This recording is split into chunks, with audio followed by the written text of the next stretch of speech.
While most gamers were eagerly awaiting Ghost of Yōtei, I wasn't convinced just yet. I thought its predecessor, Ghost of Tsushima, was a solid game, but the world, story and protagonist started to bore me far too quickly. And judging from the trailers leading up to this sequel, everything looked eerily familiar. Could Sucker Punch's new action game really win me over this time? After about 60 hours of play, in which I followed dozens of foxes, chopped off hundreds of limbs and liberated countless camps from hostile bastards, I'm here to give you the answer. This review contains no spoilers. Pathetic. Ghost of Yōtei thankfully leaves former protagonist Jin Sakai behind. Sorry, that's just my humble opinion. And replaces the stiff samurai with the mercenary Atsu.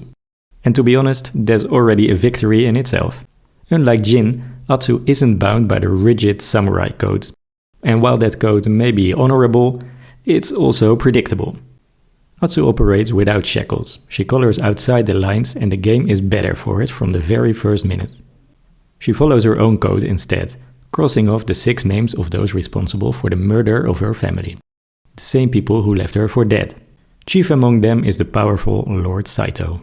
After 16 years of wandering and honing her combat skills, she returns to her hometown Ezo, ready to spill blood. A lot of blood.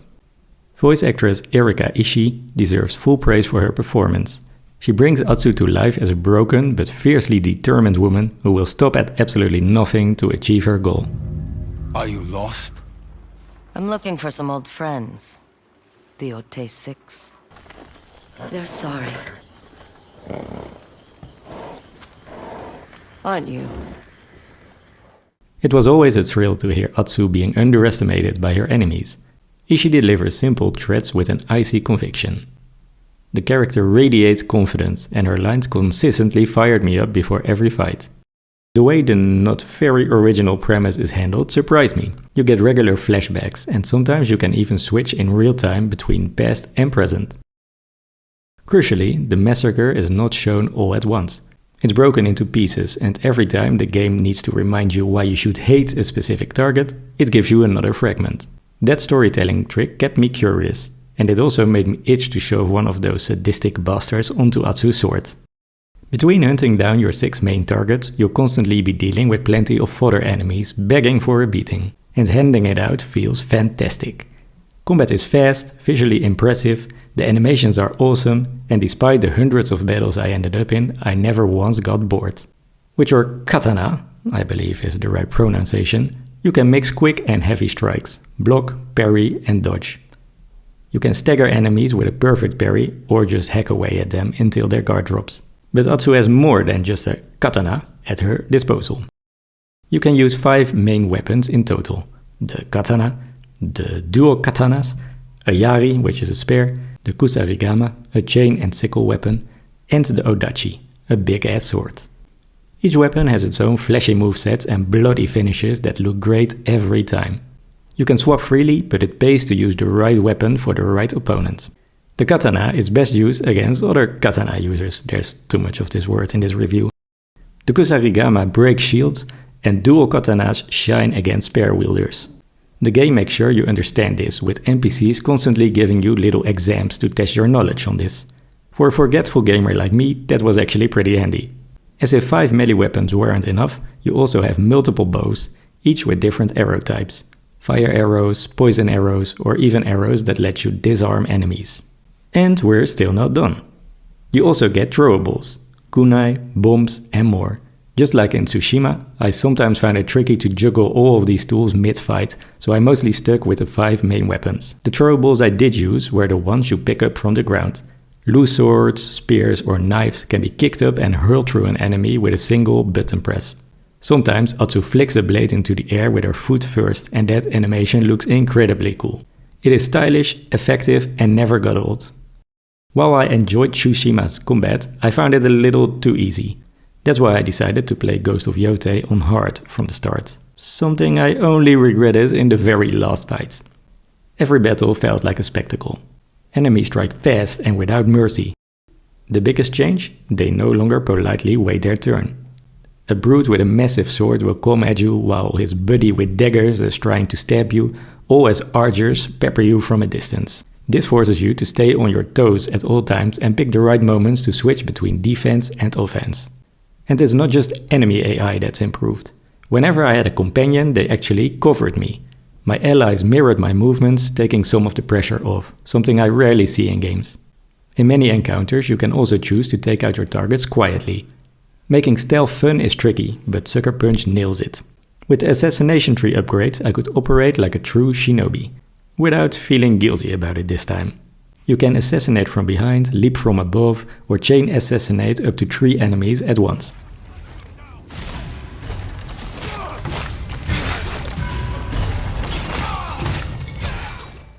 The Kusarigama can even be used to silently drag a foe down from a distance. Rack up enough kills without taking damage and you unlock Onryo's Hole, essentially the ghost stance from Ghost of Tsushima. It terrifies enemies and lets you finish them off with ease. And once again, it all looks fantastic. Ghost of Yōtei constantly makes you feel like a complete badass. Whether you prefer going in loud, sneaking around, or fighting from a distance, there's always a charm or outfit to help you get the most out of your skills. You can equip a mix of major and minor charms, and the more you collect, the more major slots become available. The bonuses cover just about everything. More health, extra spirit, which is used for special skills and healing, firing multiple arrows at once, or automatic healing when you're low. If you can think of it, there's probably a charm for it. By pairing these charms with outfits, each with their own perks, you can create a build that matches your playstyle. You can set up to 5 loadouts and swap between them easily in the gear menu. Many charms can also be upgraded by meeting certain conditions, like visiting a number of hot springs or stunning a set amount of katana-wielding enemies. Outfits can be upgraded too, using money and materials you find by chasing bounties or exploring the game's artistic world. While playing Ghost of Yōtei, I couldn't help but compare it to its genre-made Assassin's Creed Shadows. Even though I still haven't finished Shadows, and probably never will, one thing became clear. Playing Yote reminded me just how gorgeous Shadows' environments are. That doesn't mean Sucker Punch's game lacks beauty. Where Shadows chases photorealism, Yote leans into an artistic, charming style. Colorful flowers bloom everywhere and their petals constantly drift and flutter through the air. The wind guides you to your active quest or the place you've marked on the map. Swipe up on the touchpad and a gust picks up, meaning you don't need a quest marker. It's a clean, elegant design choice carried over from Tsushima.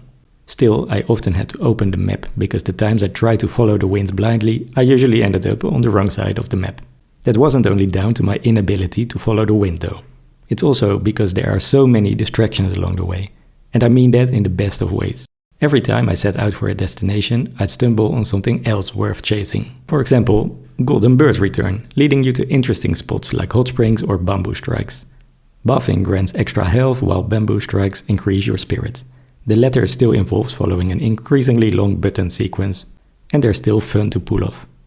In the previous game I often skipped these bonuses, but in Yote I made use of almost all of them. The tougher combat made me want to grab every advantage I could find. The synergy between the fighting and the rewards you get from exploring works much better this time around. One wouldn't feel as valuable without the other. But it goes further than that. Tsushima had hot springs, it had bamboo strikes, and it also had haiku spots that rewarded you with new headbands or hats. But what it lacked was a sense that the world itself was alive. Granted, the country was ravaged by war, but still. Within half an hour, Yote eased that worry. I stumbled on a campfire surrounded by travelers. After striking up a conversation, I received a lead on one of my targets, which was then added to the map. I'm looking for the Yotei 6. Know anything about them? What would you like to know? Tell me about the Oni. He's a madman who's taken over the castle in Ishikari Plain. I heard he's obsessed with fire and is in open conflict with the Matsumai. Nothing forced me to visit that specific campfire. I could have gotten the lead another way. Another example, following foxes. Something Tsushima players will remember. They used to always lead you to charms, and this time, well, this time they still do. But there's more unpredictability now. One fox led me to a man in need. I rescued him, we talked briefly, and he then in turn led me to the charm. So yes, the start and end points in Ghost of Yōtei are still often the same, but the journey in between has been expanded and made much more engaging. The world and the way quests link together are cleverly designed. There's a lot of overlap between activities, and both Atsu and the NPCs acknowledge when something has already been done, like freeing a prisoner. The quest then adapts, making everything feel like one smooth, continuous experience. But in Ghost of Yōtei, you're no longer just chasing fox dens. There are now wolf dens as well. And before you roll your eyes, trust me, they're worth it. In battle, you'll sometimes get unexpected help from a wolf. It's a fitting metaphor too, since Atsu and her twin brother Jubei were once called the twin wolves by their parents. If you're lucky, the wolf might even save you from death, lunging at an enemy just before they finish you off. Your health is then restored and you're right back into the fight. When you find a wolf den, you can follow the wolf to a spot where Saito's men have captured some of its kin. Team up with the wolf to take them out and you'll earn a skill point to invest in the wolf tree. These points let you improve the wolf's presence by making it show up more often or making it hit harder. Upgrades include things like the wolf performing a fatal follow-up attack after you throw a jar at an enemy, dealing extra stagger damage, or simply staying by your side for a longer stretch of combat. The wolf even lends a hand during standoffs, taking one of your opponents for itself. It's useful and just awesome to watch. If you'd still rather work alone, you can disable the wolf in the settings. But really, why would you do that to the bested boy? We've also got a board game now. I'm a simple man, give me a good in-game minigame and I'm happy. The Witcher 3's Gwent, Final Fantasy's Queen's Blood, Star Wars Outlaws Sabak, I can lose hours to those. So I was glad to stumble onto a ghost minigame. The so-called Zenny Hajiki didn't keep me hooked for hours like the ones I just named did, but it was fun the few times I played it. On my blog I usually try to end my reviews with some loose scraps. Random little notes that I couldn't somehow work into the review or that are just nice trivia facts. So here they are for the first time in video form. The fact that Atsu literally wears her checklist of 6 names around her waist and crosses them off in blood is pretty badass. I recognize Noshir Dalal's voice instantly at this point, like he's family. Always a welcome presence, and once again he delivers a fantastic performance. As a customization fan, I was spoiled with a wide range of cool outfits, hats and masks. The mythic tale, the Crimson Kimono, is one of the most moving side quests I've played in a while. Speaking of mythic tales, make sure you don't miss them in chapter 3, trust me on this. The standard cutscenes before every duel absolutely hit, and the duel locations look incredible. I just had to take a screenshot every time. I've had a bit of an overdose of ancient Japan lately. I wouldn't mind seeing Sucker Punch tackle something different next. Erika Ishii also played one of the Rooks in Dragon Age The Veilguard, Ben Hua in Date Everything, and Valkyrie in Apex Legends. The conclusion. I'm a lot more positive about Ghost of Yōtei than I ever was about Ghost of Tsushima, that much is clear. The game improves across the board, and that's respectable.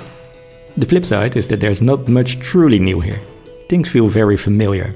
It's a big step up in execution, but not really in innovation. That said, I had an excellent 60 hours with the game.